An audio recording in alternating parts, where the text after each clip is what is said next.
in the later stages of the game, or at the mid stages of the game, a lot faster. I just want to quickly point out, just a minor humble brag. You know, we talk about the coach of C9 being a Midnight, which is also the coach from the MSC team. But they also have the coach from currently the best region in the world, the assistant coach, which is Rexvin from my region, from Malaysia. You know, we got the bronze medal during SEA Games. Just saying. But yeah, I mean, C9, okay. At least coaching staff, they're in good hands for sure. And now is to see how much damage they can do. With this Grok Angela, I don't mind it at all. I mean, you have very decent coverage. But the main thing is to get this Hayabusa ahead. Hayabusa running Warcry, you get a lot of damage once you get on top of someone. Another question is, who do you want to get on top of, right? Roger, not exactly the easiest. Nana with the passive, but it's kind of a waste. Claude, hard to catch. So Nicolette has her work cut out for her. Yeah, I mean, it's kind of tough to kind of really understand who you really want to go for, but understandably, once you have a good amount of farm, you may actually be able to prioritize the right heroes more than not. As we can see, Nicolette is actually throwing out the shadows, just targeting onto Abby pretty early into the game, both of which Nicolette as well as Abby's HP doesn't seem to be all that well, but Hayabusa immediately makes his way back down to the bottom lane and might potentially want to look for some very thirsty kill down in the bottom lane onto the Claude, since the trade between Panda and Yui Fendi seems to be actually kind of a stalemate. Yeah, Panda has to take the recall. Well, Nicola tried to hide in the bush, but it was spotted out by the minion wave. So 2 flickers out from Cfu Serendipity. Yui wants to go for an engage, but you know, a bit too fast. I'm gonna try and gank top side, but yeah, Teresa is gonna be fine. No kills will come true, at least not for now. Yeah, very small little micro plays coming from the side of Jewel, just ensuring that the Nana is just going to be pushed all the way back, just so that the final EXP from the wave doesn't give this Nana level 4. So this would definitely be able to help Cloud9 secure this turtle a lot easier, since the mid laner, which is Nana, gotta have to stay in the middle lane to get himself level 4, or rather herself level 4 a lot longer. In the meantime, Ashley did manage to get a really nice wall charge collecting down the Moshi Bang, but the Yue did manage to get himself a kill onto Ashley, followed by Jewel. So Tagami just rolling on through and clawing right onto Jewel as well as Ashley, giving CFU a way better start than I originally expected. Yeah, one of the things that Cloud9 is going to face for the majority of the early phases, that where's the damage, right? Like, they don't really have well, the amount of damage that CFU has, where you know, Nana, Eda, Teresa, Roger, they all hit like a truck. But for Cloud9, you have majority of the damage comes from your Hayabusa. Everyone else is a utility. CXZ Panda needs a lot of time to ramp up. Jewel needs items as well. But if you want burst, you don't really have it, and that's why Cfu Serendipity kind of won that team fight and giving Tagami and Yui a 1 kill each. I think that one of the biggest value that CFU can take in the early stages of the game would be Moshi and Yue's sustainability, right? They are tanky enough to be able to soak in a lot of damage while being very strong bruisers, especially since Yui, she can just soak in all the damage, and once she breaks out of Fire Axe, all the HP can come back to her almost immediately and pretty effectively as well. So you can't really look down on the power of Edith in this matchup at all. In the meantime, Cloud9, they don't necessarily have heroes that is very sustainable per se. They are durable, sure, when it comes down to Ashley as well as Jewel, but Jewel is all about the shields. It takes time for Jewel to even be able to grab all of these shields away from the members of CFU, but the power of burst is what CFU have got at this point in time. In the meantime, a really good knockout coming from the side of Ashley, while the rest of the team fight coming from CFU is just going to be bursting right out. Ashley all the way in the front. That is going to be one man down from the side of Cloud9 again, as CFU very effectively and very methodically takes one person down. That's the second death for Ashley. What do we say, right? This team from Cloud9, this composition just does not have damage. We saw the attempted engage, a flicker wild charge hitting on the 2 people, but only Nicolette was able to do damage, and they don't even get Yui Fendi up top. I suppose they could at least take the turret. Turtle did go over to CFU. Cloud9 is very obvious what the idea is going to be or who the damage dealers are. Early to mid, Nicholas Hayabusa. Late game is all going to be the carry. But getting out of this mid to late game is going to get tougher and tougher, especially when these skirmishes are so one-sided. Since we're looking at about 1,000 goal lead for the side of CFU, as well as them being able to take quite a bit of a control in the river, I would believe that CFU should be able to help Tegami just bump up onto the goal and the income, just so that she will be able to get a very good snowball coming into roughly about the 8 minutes mark. But they're gonna have to really kick up a notch a little bit more and try to get a little bit more of these assassination kills, perhaps onto the Angela or perhaps onto the carry. Since Cloud9, yes, when it comes down to lockdown, there is definitely a form of lockdown when it comes down to Ashley's wild charge, but other than that, we don't really have much. We have a late gratification coming from the puppet strings as well as from the side of Esmeralda. But speaking of which, we're just gonna hold on down to the bottom lane as the Molina's gift is just gonna be popped coming from the side of Abi. Cloud9 is pretty happy with just popping the passive, immediately pushes themselves right back onto another fight as Cloud9 unfortunately being completely sandwiched out and Jewel finds herself taken down again.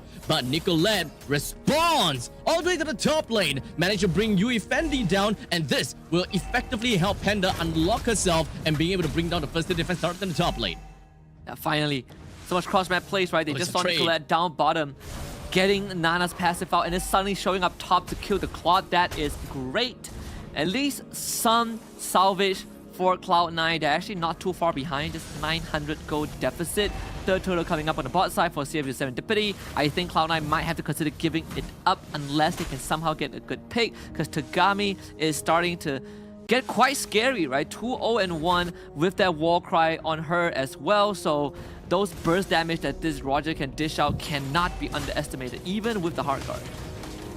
So with the turtle currently down onto the side, onto the bottom side, CFU have got themselves a pretty good priority on top of that. So they should be able to hold down onto the turtle a little bit longer. Since Cloud9, they don't really have anyone that can kind of hold on to the turtle for an extended period of time, or sorry, Lord, for an extended period of time in the latest stages of the game. CFU will be able to get themselves in a pretty good spot. As such, they bring Ashley down, as Ashley is a little bit too far away from the main bodies of the side of Cloud9. As such, CFU with the numbers advantage, they're just going to be going all the way in, with Yui Fendi just holding on with the Blazing Duet. They all done a good amount of damage, but for now, we're just going to be focusing on Panda. They effectively managed to bring down the Terizla. So Cloud9, they have the upper hand at this point in time, with Nicolette completely at full health.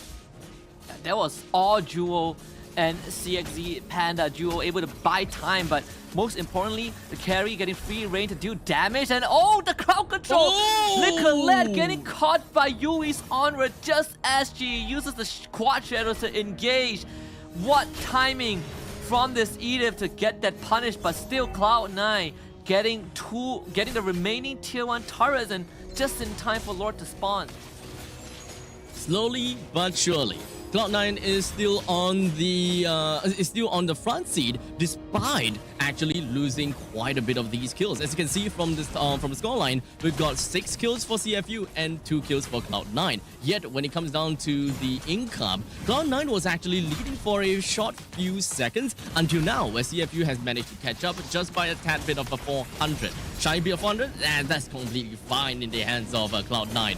But the priority of this current turtle is still going to go over to the side of CFU, and it doesn't seem like Cloud9 anyone is ready here. It doesn't seem like Nicolette is anywhere around to actually deal with the Lord. As such, it's a free Lord for the side of CFU.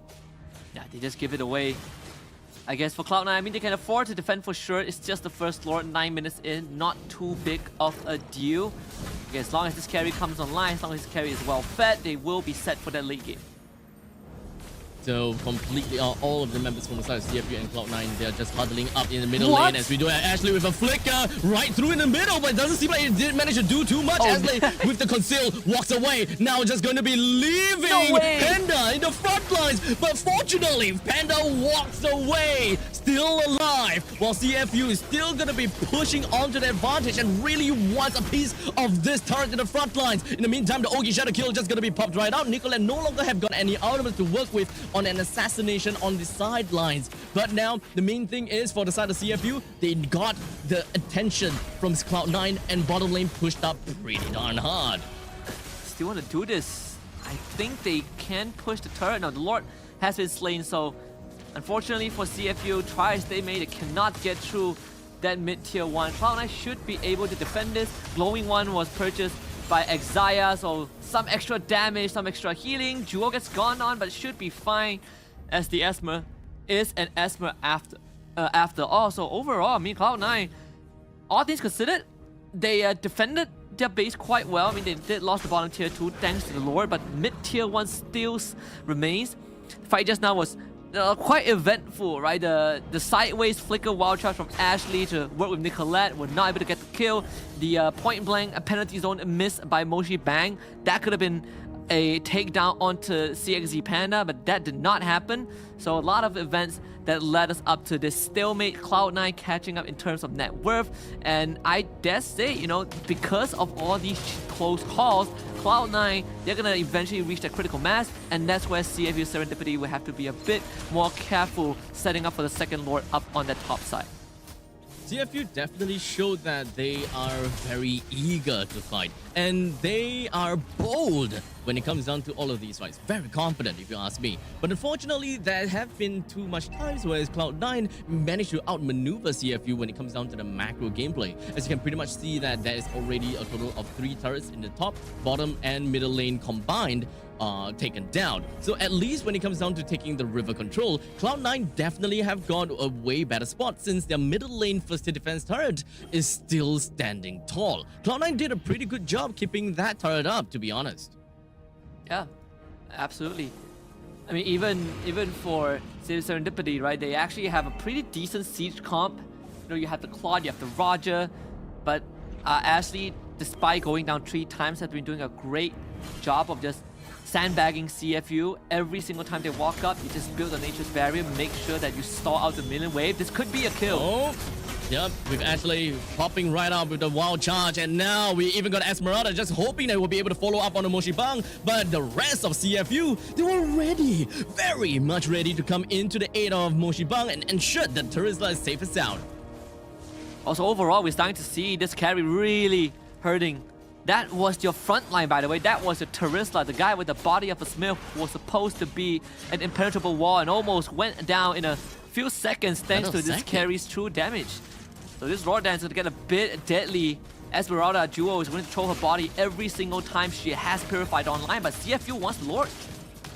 They have definitely got the chance to pick up the Lord, but Ashley with the nice little barrier to make sure. Oh, the 3-man wall charge! That's what we want to see! Moshi Bang all the way in the middle of the fight. Wasn't able to do too much when it comes down to the penalty zone. Tegami all the way in the front lines. He's still stripping everyone to shreds while Nicolette deals with Tegami's friends down in the back lines, while Panda throwing all of these spinning light wheels away onto CFU. Cloud9 emerged victorious in that fight.